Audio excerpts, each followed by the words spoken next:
Para algunos, los masones se reúnen en poderosas, siniestras y hasta peligrosas hermandades secretas. Practican saludos y ritos oscuros.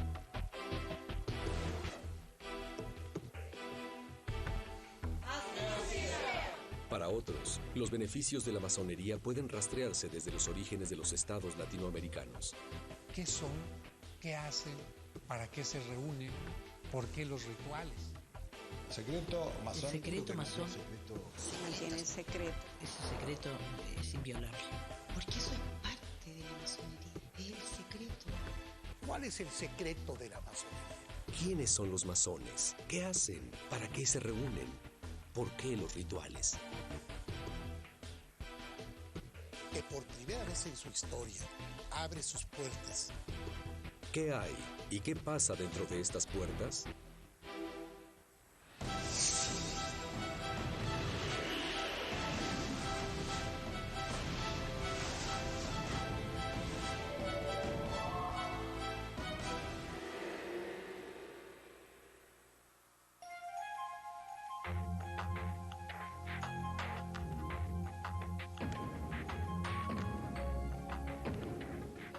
La masonería está rodeada de leyendas, mitos y misterios.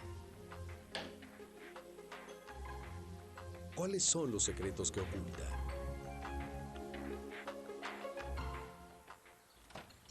El camino de cualquier persona que quiera develarlos deberá comenzar en un lugar pequeño, generalmente ubicado bajo tierra.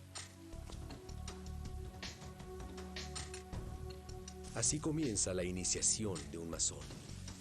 Con los ojos vendados, el futuro iniciado es conducido a una habitación que está aislada, húmeda, oscura, y a la que solamente unos pocos tienen acceso. Este es el cuarto de reflexiones y es la puerta de entrada a los misterios de la masonería.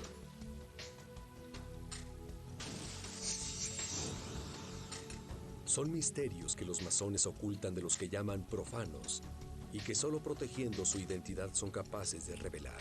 El que pretende ser iniciado debe pasar ahí la noche, solo con una vela, sal y agua, y reflexionar sobre su propia muerte, su finitud, sobre la infinitud del universo.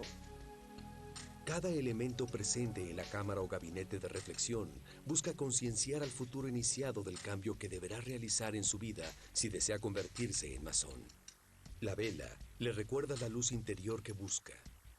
Todos los elementos presentes tienen un sentido alquímico que simbolizan el conocimiento de sí mismo y el poder de la transformación. El vaso con agua, el pan, la sal, el mercurio y el azufre. Y en la pequeña sala está presente la calavera, símbolo de la muerte. Que el hombre profano debe morir para renacer como masón. Y él debe preguntarse qué deja, cuál es su testamento, si el día de hoy fuera su último día de vida. Ese tipo de vivencias lo que pretenden es que el masón abra su mente, conciba su pequeñez, pero también su perfectibilidad. Eso es lo que define la iniciación. Tú estás en un estado y pasas a otro de una manera importante. Parece que no, pero te transforma. Y un día te das cuenta que no eres el mismo a como eras cuando llegaste aquí. En un lugar como este, empezó su vida como masón hace más de 40 años Manuel Jiménez Guzmán, quien hoy ocupa el cargo máximo de la masonería mexicana y quien recuerda el ritual como una prueba personal.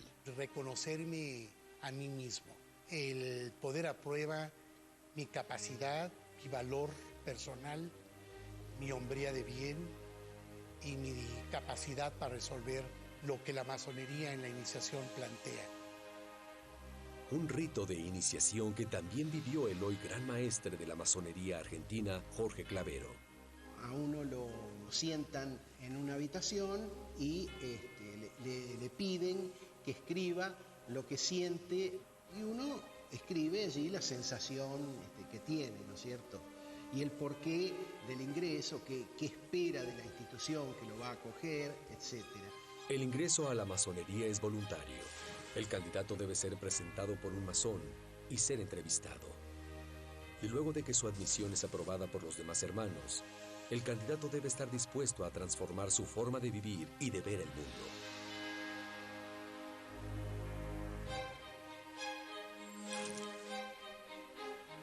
Vitriol es un acróstico latino que significa visita el interior de la tierra, rectificando encontrarás la piedra oculta. En la cámara de reflexión, el iniciado tiene la oportunidad de arrepentirse y se enfrenta a estas palabras. Si sientes miedo o tiemblas ante la verdad, abandona este recinto. Si eres débil o no tienes voluntad, retírate. Aún es tiempo. Y si decide seguir, debe comprometerse a guardar aún en las peores condiciones un conocimiento secreto. Estos misterios se transmiten a través de ritos. Ritos que han permanecido durante siglos en las sombras, ocultos en templos, escondidos de la mirada del resto de la gente. Como este sitio, ubicado en el corazón de Buenos Aires, en lo que hoy es la Casa de la Cultura del Gobierno de la ciudad y antiguamente era la redacción de un diario. Allí pueden encontrarse decenas de símbolos masónicos y una sala misteriosa. Sala de esgrima, porque así se la conocía. Pero no está, por ejemplo, en los planos del edificio. Ese lugar no existe. No está en los planos. Era muy raro que después de cenar los señores subieran todos vestidos de negro con sus espadas a practicar esgrima. Andrea Romandetti es experta en simbología y fue quien descubrió este lugar. Es sumamente inaccesible. Subís por una escalera caracol. Primero es un símbolo de ascenso la escalera y yo te puedo asegurar que cuando uno la sube se cansa y se cansa en serio. Romandetti cree que se trataba de un templo masón. Y para entrar tenés una puertita muy pequeña, donde sí o sí te tenés que agachar. Bien, acá estamos en la sala de esgrima, que en su origen fue un templo masónico. En su origen estuvo pintado de azul. Las logias están pintadas, o estaban, o de azul o de rojo. Ahí está totalmente en silencio, no tiene ni luz, ni baños. ¿Qué es lo que llevaba a los masones a ocultarse tanto? ¿Qué secretos escondían? Esos son los misterios que se van develando al iniciado. Al salir de la sala de reflexión, comienza la siguiente etapa de la iniciación. Siempre con los ojos vendados, el iniciado llega por primera vez al templo. Cuando le sacan la venda, uno es allí a donde ve la magnificencia del templo y ve los hermanos que lo acogen en la logia, ¿no? Pero antes de quitarse la venda, durante la ceremonia, se somete al iniciado a una serie de pruebas físicas e intelectuales. Algunas de ellas implican demostrarle que allí carecerá de la comodidad de las certezas que tenía y dejarle claro que la que está por tomar no es una decisión cómoda y que tiene que ser reflexionada. Y para eso, en Argentina se utilizan estas extrañas sillas o camas. Durante toda la ceremonia, el sujeto está vendado y las pruebas las escucha y siente sin poder verlas. Con estos ejercicios físicos y mentales se quiere ver cuál es la respuesta de la persona que pretende ingresar. Se hacen unas pruebas que son definitivas para todos nosotros. Y lo mejor de todo es caer en ello, porque es lo que te permea y te enseña y te hace madurar dentro de la masonería, en el sentido de que empiezas de cero. Y a partir de la primera iniciación, comienza un camino que puede llegar hasta los 33 grados. Cada grado tiene lo que los masones llaman un mito fundacional que le da sentido. Cada ceremonia es un rito de paso con diferentes enseñanzas. En Latinoamérica hay decenas de miles de masones organizados en distintas logias y ordenadas en distintos ritos o vertientes.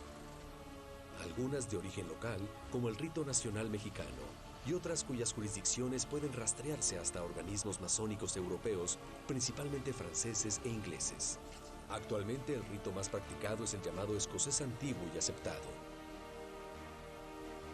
Desde el punto de vista administrativo, la Gran Logia maneja los grados 1 al 3 denominados simbolismos, son los grados simbólicos. Y nosotros, del Supremo Consejo, manejamos los grados 4 al 33, que son los llamados filosóficos o escocistas. En ese proceso con 33 escalones, el masón va incorporando gradualmente sus conocimientos. Entre lo primero que aprende el iniciado están las señas y saludos que los masones utilizan para reconocerse secretamente. Lo que los masones llaman toque o tocamiento. Un saludo que, de acuerdo a la posición de los dedos, representa una jerarquía u otra. Por ejemplo, el toque para el grado aprendiz, es decir, el primer grado de la masonería, implica presionar con el pulgar derecho la primera falange del dedo índice del otro. La masonería adoptó este sistema para pasar un poco más desapercibido y para conocerse entre los hermanos sin que otros se den cuenta. Porque nadie que no esté dentro de ese trabajo puede comprender lo que sucede entre los hermanos. Dos personas que nunca se vieron la cara y que por el hecho de descubrir que son hermanos, nace instantáneamente el amor entre esas dos personas. Un idioma universal, que aunque no hablemos el idioma de algún país, con ese podemos identificarlos. Son saludos, son palabras. Ese procedimiento se llama retejamiento en un momento dado, para saber si es o no hermano. Hay uno para cada grado y cada grado tiene sus inalterables modos de reconocimiento. Obviamente solo los puede poseer un francmasón. Nosotros no podemos revelarlos. La masonería, obviamente, en sus rituales pena con la muerte al traidor. Hoy es más una cuestión que ha quedado en el papel y no se traduce a la realidad, pero en el pasado, obviamente, esas circunstancias eran más fundamentales. ¿Qué revelan ¿Qué secretos guardan los masones? ¿Estarán las respuestas ocultas dentro de sus templos? Ese misterio se mantiene desde hace siglos y se abre solamente a los iniciados en la masonería. Para entrar al templo es necesario conocer las contraseñas y señales. Al traspasar la puerta del recinto, este aprendiz se identifica de esta manera. Hay modos para poder ingresar por grado y si no se hacen adecuadamente no se puede entrar al templo. Por primera vez en Latinoamérica, un profano ingresa a estos templos para descubrir algunos de los ritos sagrados.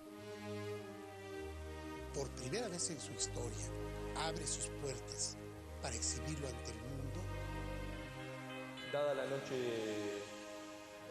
A puertas cerradas en estos templos, los masones realizan las que llaman tenidas, es decir, reuniones privadas para practicar rituales o discutir asuntos a través de una liturgia que lo ordena. Hermano primer vigilante, ¿cuáles son los deberes de un francmasón? Combatir el vicio y practicar la virtud. En este lugar, todo tiene una razón de ser. Cómo y en qué dirección se camina, los gestos y señales, dónde se ubica cada uno, lo que se dice y lo que no se dice. Los que están sentados en un costado hablan primero, los que tienen más experiencia, que están sentados en la cabecera del oriente, que le decimos nosotros, son los que hablan al final. Y allí, a través del simbolismo, que es nuestro método de trabajo, de educación masónica, vamos tratando distintos temas. Hermano segundo vigilante, ¿qué combate la masonería?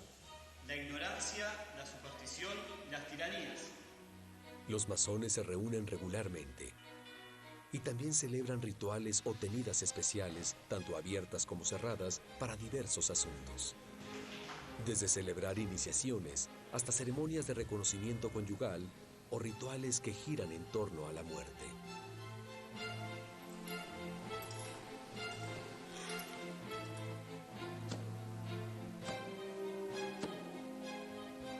Hermanos, venid, vuestros hermanos os esperan. Estas tenidas fúnebres son para recordar a los masones muertos. Y como todos sus ritos, están cargadas de simbolismo. La ceremonia incluye miel, leche y vino, que son arrojados sobre un ataúd para simbolizar las 3 etapas de la vida. La miel es la pureza e inocencia de la niñez, la leche la fuerza y la vitalidad de la etapa adulta, y el vino representa los placeres de la vida y la sabiduría de la vejez. El número 3 es el número masón, presente en todo su simbolismo. Los hermanos dan 3 vueltas en torno al ataúd y golpean 3 veces con el mazo.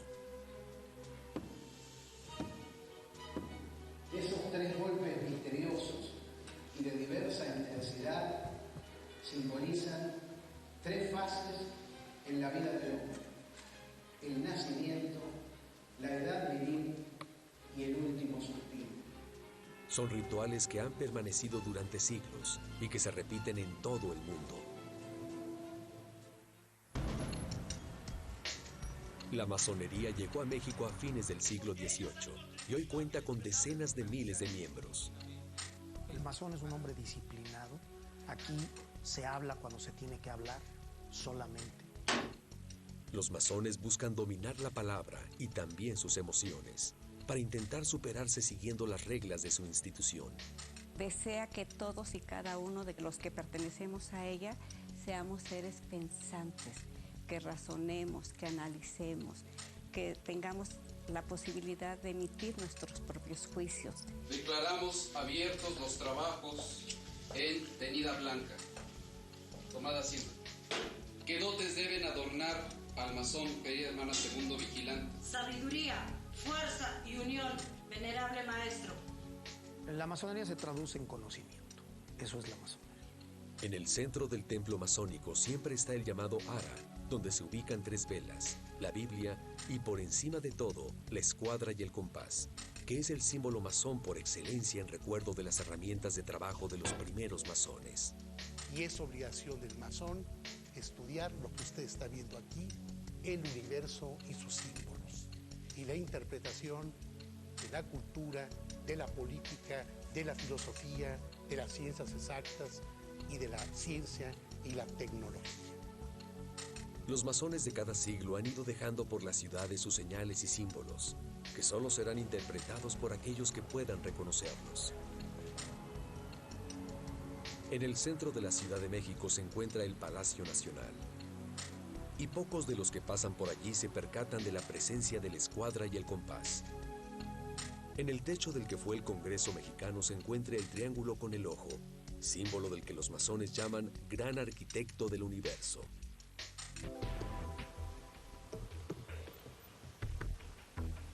En otros casos, no solo se ven señales masónicas dispersas, sino lo que tal vez podría ser una ciudad entera basada en sus simbolismos. Como es el caso de la ciudad de La Plata, en Argentina. La Plata tiene una vieja relación con la masonería al punto de que es fundacional. Todos sus fundadores, los arquitectos que la diseñaron, los urbanistas que la desarrollaron y las manos que la hicieron posibles, todas eran masónicas. Para visualizar mejor la presencia de esta escuadra, que aquí parece solo un sombreado, aquí tenemos realmente una escuadra. Sobre esta escuadra vamos a encontrar un compás. El compás tiene en su vértice una plaza. Esta es la punta del compás, es el ángulo del compás, y esta cadena que ven desparramada aquí es un símbolo masónico que cada eslabón significa uno de los masones esparcidos por la faz de la tierra. Debemos decir que en las memorias de la época, particularmente en las memorias del Departamento de Ingenieros, quien fue el organismo técnico encargado de diseñar la ciudad, no aparecen, por supuesto, referencias a este tipo de cuestiones. Pero, ¿hasta qué punto la influencia masónica forjó Latinoamérica tal como la conocemos hoy? Benito Juárez, uno de los personajes más importantes de la historia mexicana, era masón. El recuerdo a su iniciación masónica está presente en el Palacio Nacional de México. Benito Juárez significa independencia y significa identidad para nosotros. Sin lugar a dudas, él es el masón más distinguido que hay en el país. De honrar a Juárez en la vida diaria, en la conducta cotidiana y en la defensa y salvaguarda de la República laica, de la República soberana y de la República. ¡Viva Juárez!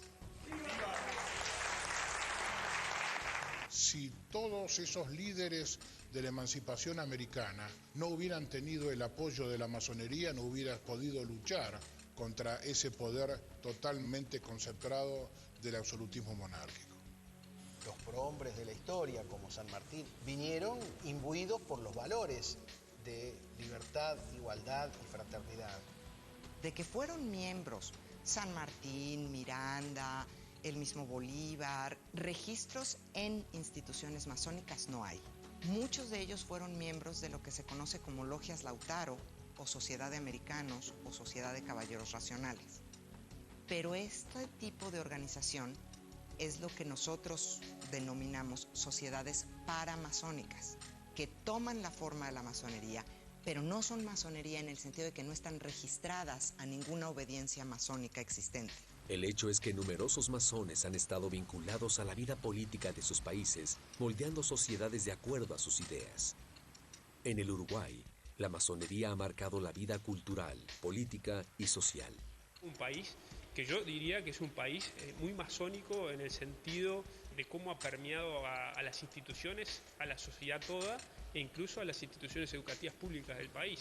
El uruguayo es un tipo muy masón sin querer serlo y sin saberlo. Influido por la masonería, el Estado uruguayo se separó de la Iglesia a comienzos del siglo XX y la educación es laica desde el siglo XIX. En el pequeño país rioplatense hay hasta iglesias con símbolos masónicos. La antesala a las salas de diputados y senadores del Palacio Legislativo se llama Salón de los Pasos Perdidos, igual que las antesalas de los templos masónicos. Y la plaza matriz de la capital tiene esta serie de símbolos masónicos en su fuente central. Tal como ocurrió en Uruguay, la masonería también ha permeado las clases políticas de otros países latinoamericanos. Bueno, muy bien. Pues ya sesionamos los asuntos más importantes de la Gran Logia Valle de México. La masonería mexicana ha estado siempre vinculada con la política. Durante todo el siglo XIX y buena parte del XX, los masones eran miembros de la clase política y muchos de ellos decidieron basarse en la estructura masónica para obtener beneficios políticos. Los masones llevaban los hilos de México. Aquí en México no podía haber un político de alto nivel que no fuera masón. Al menos la evidencia que iban dejando en las calles y demás era así, que los masones ponían y quitaban a los gobernantes y que movían los hilos secretos de México en su conducción. En la Argentina ha habido 7 presidentes y 14 vicepresidentes y también, por supuesto, ministros, secretarios de Estado, diputados, senadores, etcétera, ¿no? Hemos tenido participación decisiva en muchos procesos democráticos en Argentina. También está actuando ahora. Influencia en el deporte. El padre del fútbol en Argentina era el venerable o el presidente de la logia Excelsior. Se llamó Alexander Watson Hutton. Una influencia que podría alcanzar a uno de los equipos de fútbol más famosos del mundo. River fue creado por la logia Liberi Pensatori, que eran italianos garibaldinos. La propia camiseta de River proporciona otro elemento en el que se apoyan algunos masones para validar su versión.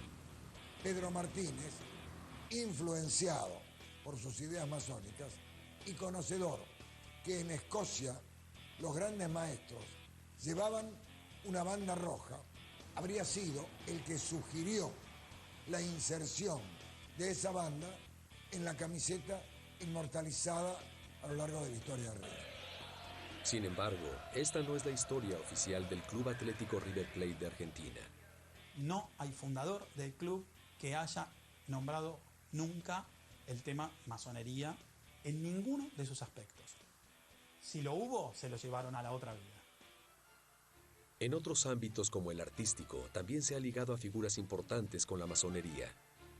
Aquí tenemos el acta de iniciación de Mario Moreno Cantinflas. De acuerdo a este documento, el actor y cineasta Mario Moreno fue masón y trabajó en este mismo templo en el que hoy se reúnen los masones mexicanos. Mario Moreno Cantinflas pues es un ícono propiamente del cine mexicano. Algunas de sus facetas, su lenguaje, su vestimenta, muchas veces las toman de la dinámica de cómo los iniciados entran a pertenecer a la institución. Pero mientras la masonería se jacta de su impacto positivo en la política, la cultura y la sociedad, también hay personas que se aprovecharon de ella para sus propios fines. A mediados de los años 70 del siglo XX en Italia, una logia llamada Propaganda Due, de origen masónico, pero expulsada por la masonería, era comandada por Licio Gelli. Gelli aprovechó el secretismo de la masonería para construir una red de poder propia, que transformó a la logia Propaganda Due en uno de los sistemas secretos de poder más impresionantes del siglo XX. Y desde Italia, la logia Propaganda Due llegó a Sudamérica, especialmente a Argentina y Uruguay, donde gobernaban por esos años dictaduras militares con las que concretó negocios.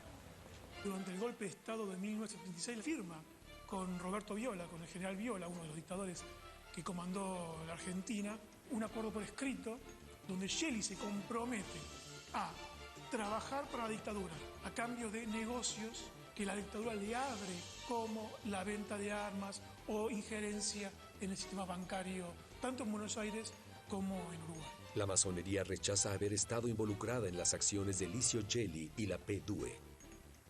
Se utilizó la masonería, la estructura que tenía, para hacer una organización mafiosa. La masonería en sí no tenía nada que ver con eso. La masonería permite a sus miembros tener una red de contactos como la que aprovechó Gelli para sus fines personales, y de la que muchos de ellos también se valen para tener éxito en sus vidas privadas. Los masones están en todos lados, en todos los partidos, en todas las universidades públicas y privadas, en todas las asociaciones. Si usted escucha música en Mozart, ve la linterna mágica, es una iniciación masónica. Si usted lee literatura, Alejandro Dumas, en Memorias de un médico, está usted leyendo la iniciación masónica. No se trata solo de tener una red de contactos y de superarse como personas. Al formar parte de la hermandad, los masones se comprometen a ayudarse entre sí, con señales y palabras clave de auxilio que todos los masones conocen.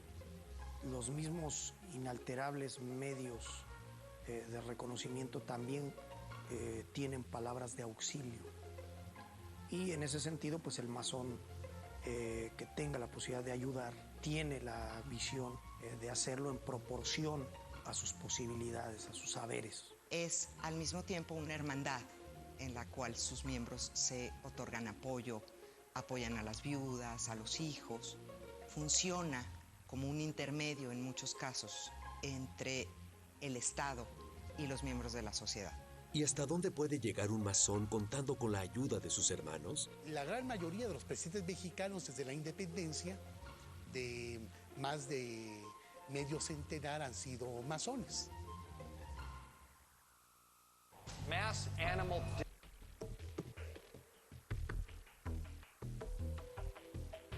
La masonería es una sociedad iniciática que mantiene en secreto sus ritos y ceremonias, abierta solo para aquellos que deciden pertenecer a la organización. Para entrar a sus templos durante los rituales privados, es necesario antes haber realizado un rito jamás revelado, la iniciación. Pero el que logra entrar, descubre allí una larga serie de símbolos que deberá estudiar en su camino hacia el grado 33.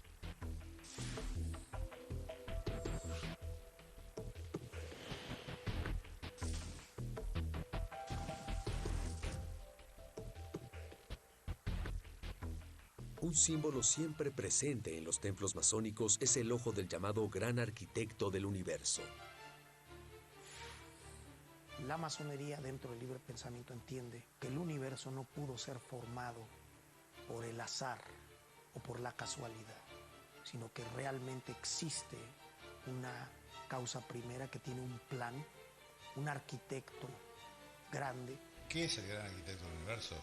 Es una interpretación de cada uno en particular. Cualquiera que sea su nombre, Cristo, Krishna, Buda, Mahoma, la ciencia.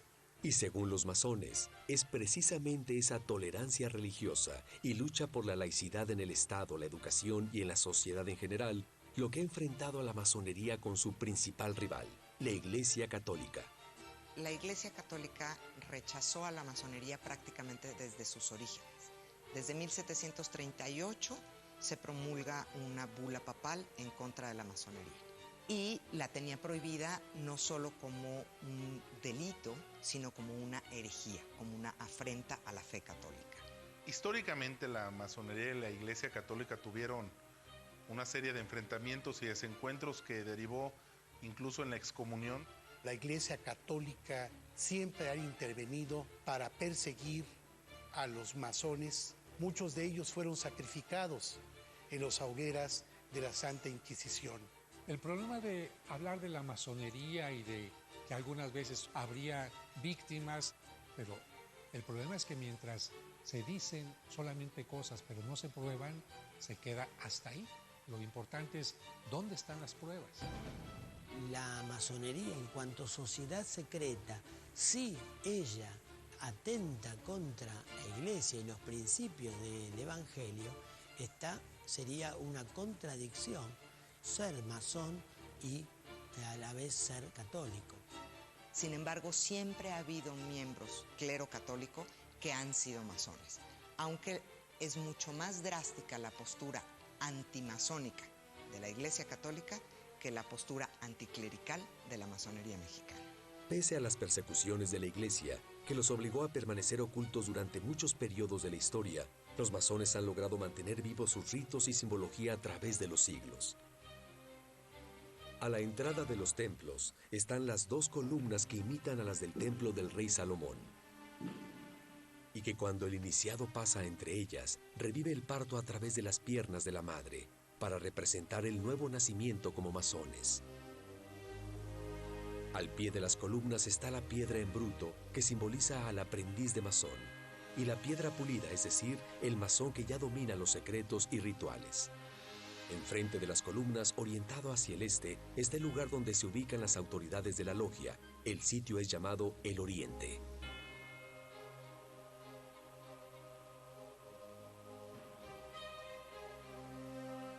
Los símbolos masónicos hacen hincapié en la necesidad de que los hermanos estén unidos. Así es como se llaman los masones entre sí, hermanos.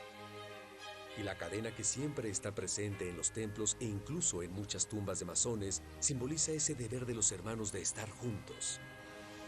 Y la unión entre los masones se recuerda en algunos de sus rituales. Queridos hermanos, vamos a realizar nuestra cadena de la unión y con esto despedimos nuestros trabajos. Gran maestre de ceremonias, ¿por qué está rota nuestra cadena? Por nuestros vicios e imperfecciones, mi respetable gran maestre. ¿Qué debemos hacer? Cavar pozos sin fondo a los vicios y elevar templos a la virtud día con día. Pues con este compromiso y siendo conscientes de lo que cada uno de nosotros hemos expresado, pedimos, hermano gran maestre de ceremonias, cerrar esa cadena y conducirnos en esta cadena de la unión. Despidamos nuestra cadena de la unión pronunciando las palabras sacramentales dichas por 3 veces 3. Salud, fuerza y unión, uno para todos y todos para uno. Salud, fuerza y unión, salud, fuerza y unión, salud, fuerza y unión. Uno para todos, todos para uno, uno para todos, todos para uno, uno para todos, todos para uno. Así sea. Otro símbolo presente en todos los templos masónicos es el damero, un piso cuadriculado en blanco y negro que representa que para estar unidos es necesario que el masón conviva con aquel que piensa o es distinto. Esto parece contradecirse con el hecho de que la masonería no acepta formalmente la participación de las mujeres en los templos del rito escocés antiguo y aceptado. La masonería es de hombre porque nació en 1717 y la mujer lo único que se dedicaba era al hogar. No existía, no tenía derechos civiles ni políticos. Entonces fue creada como una sociedad de hombres y eso se fue quedando en el tiempo como una tradición. Pero desde finales del siglo XIX, las masonas latinoamericanas intentan ser reconocidas y aceptadas como iguales. Si la masonería nos dice tenemos que ser gente libre y de buenas costumbres, lo mismo lo podemos ser los hombres que las mujeres. La diferencia está más que nada en la parte energética, porque la energía femenina es diferente a la energía masculina. Es más mística. Por naturaleza somos madres, por naturaleza somos educadoras. Lo que impide el ingreso formal de las mujeres es un landmark, es decir, una de las reglas fundacionales de la masonería. Existe un landmark, una ley del rito escocés antiguo y aceptado, el número 18, que categóricamente dice que las mujeres no debemos estar en la masonería. Y esas reglas escritas tienen una peculiaridad. Uno de los artículos prohíbe que estos sean modificados jamás. Nadie puede discutir que existimos. Nadie puede negar que trabajamos tan seriamente como la masculina, y nadie puede negarle a la mujer el derecho de poder trabajar masónicamente. Y así, las masonas latinoamericanas van ganando espacio poco a poco.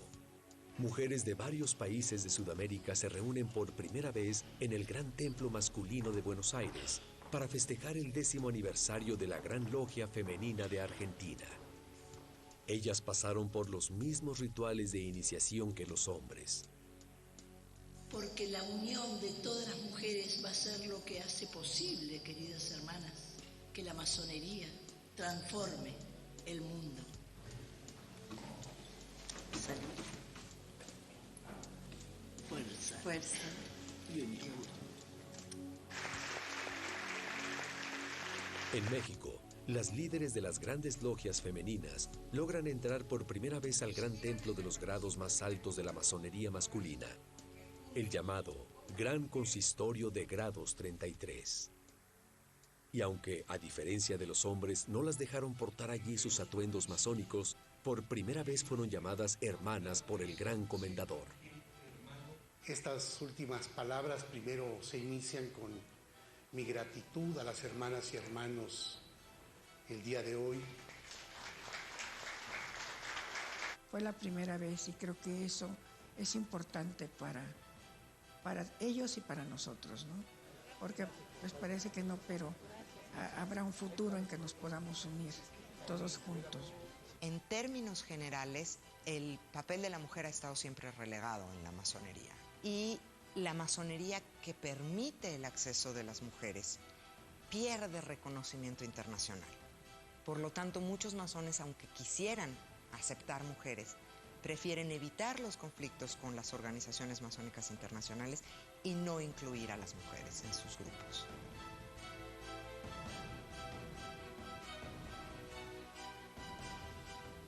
Tanto mujeres como hombres comparten la necesidad de mantener ciertos aspectos de los rituales masónicos en absoluta reserva. Entonces jamás yo voy a poder abrir las puertas de mi templo para que asistan a una tenida o a una iniciación o a una ceremonia. Porque eso es parte de la masonería, es el secreto masónico. ¿Por qué ese secreto? ¿Qué es lo que lleva a los masones a mantenerlo? ¿Qué revela?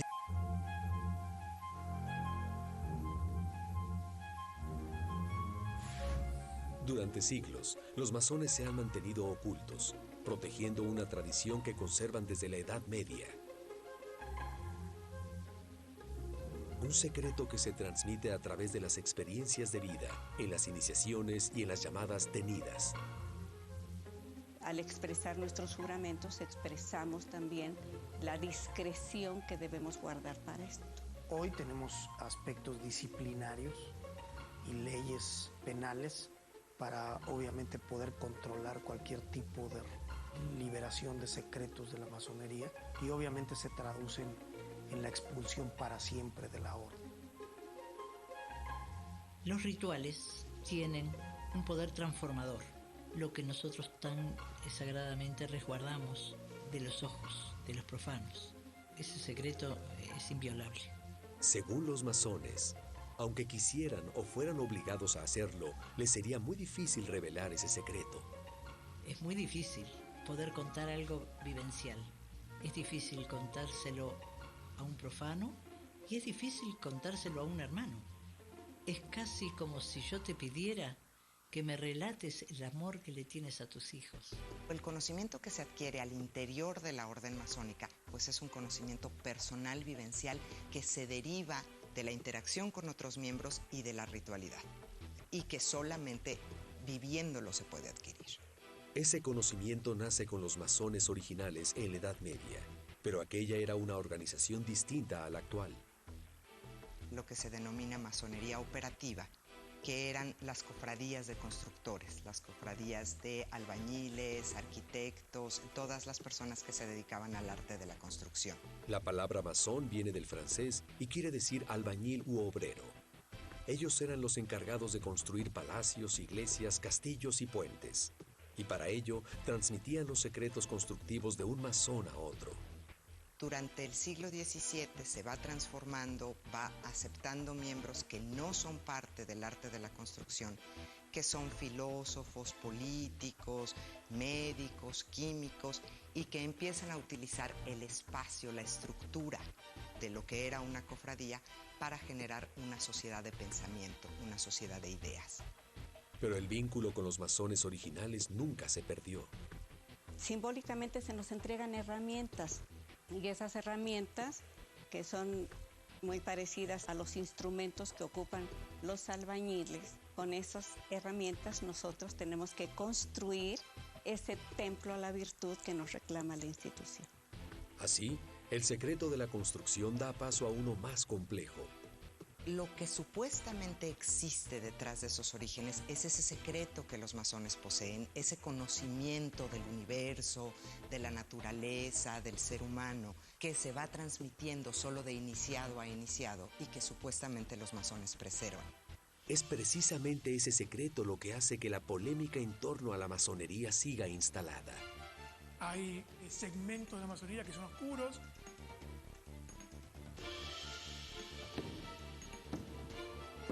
Y conviven con la parte más positiva de la masonería, que no tiene nada que ver con esa otra rama. Se les ha acusado de muchísimas cosas y de conspiraciones y de toda esta cuestión. Hay muchos mitos y cuestiones de los masones, de sus modos de comunicar, de sus modos de gobernar, de sus modos de llevar los hilos del mundo, decían algunos. Más allá de los mitos y teorías conspirativas, es innegable que la masonería ha sido un elemento clave en la historia de las sociedades latinoamericanas. Y como tal, ha sido siempre no el motor de la historia, pero sí una herramienta a la que la mayor parte de los políticos, sobre todo los liberales o los radicales, han recurrido para consolidar sus proyectos políticos. Y los masones aseguran que también ha sido una herramienta de desarrollo personal para cada uno de ellos. Mi carácter, mi forma de pensar, mi actuar, no se puede explicar sin pertenecer a la masonería. Me enorgullezco de ser masón porque me han enseñado a trabajar libremente mi intelecto, porque me han enseñado a trabajar rectamente en la vida, a utilizar la razón para la búsqueda de la verdad.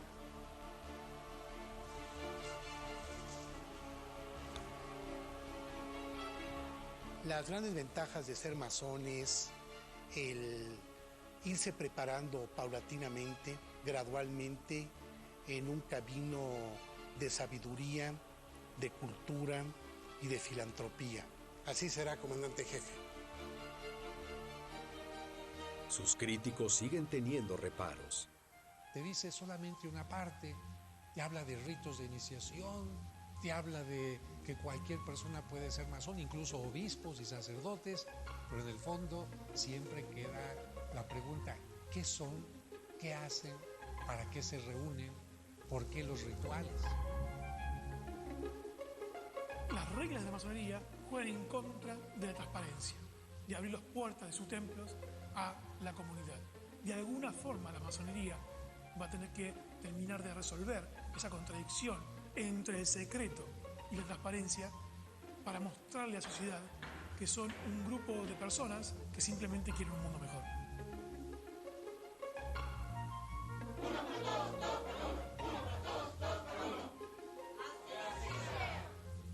Y mientras la masonería mantenga muchos de sus rituales ocultos fuera de la luz pública, esas dudas seguramente seguirán presentes en toda la sociedad.